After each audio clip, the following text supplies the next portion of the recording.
sa'yo at sa akin. Pag-ibig niyang wagas, hindi nagmamaliw. Siya'y nangako, di tayo iniwan. Sa lahat ng oras, tayo'y babantayan. At kung matiis man ng mga magulang at layuan man ng mga kaibigan, di mangangamba at di magdaranta, pagkat biyaya niya'y sapat magpakailanman. Biyaya niya'y sapat sa'yo at sa akin. Pag-ibig niyang wagas, hindi magmamaliw.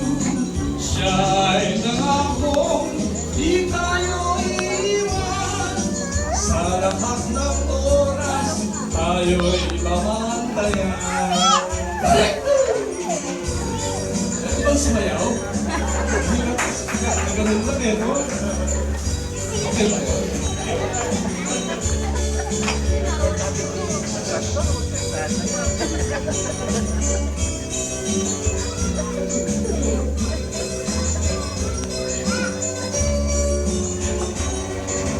Biyaya niya'y sapat sa'yo at sa akin.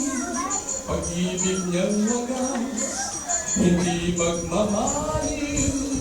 Siya ay nangakong di tayo iiwan. Sa lahat ng oras, tayo'y babantayan. Biyaya niya'y sapat sa'yo at sa akin. Pag-ibig niyang wagas, hindi magmamaliw. Siya ay nangako, di tayo iiwan. Sa lahat ng oras, tayo'y mabantayan. Yan pong pangako ng Panginoon. Hindi niya tayo iiwan o pababayaan pa.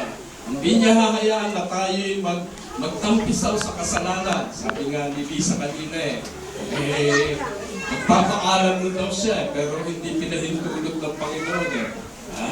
At hindi rin pinahintulot ng mga elder, no? Sapagkat alam natin kapag ang isang tao ay naging hindi active sa gawain ng Panginoon, kaya makikita mo siya lalong mabubulit sa kasalanan. Pero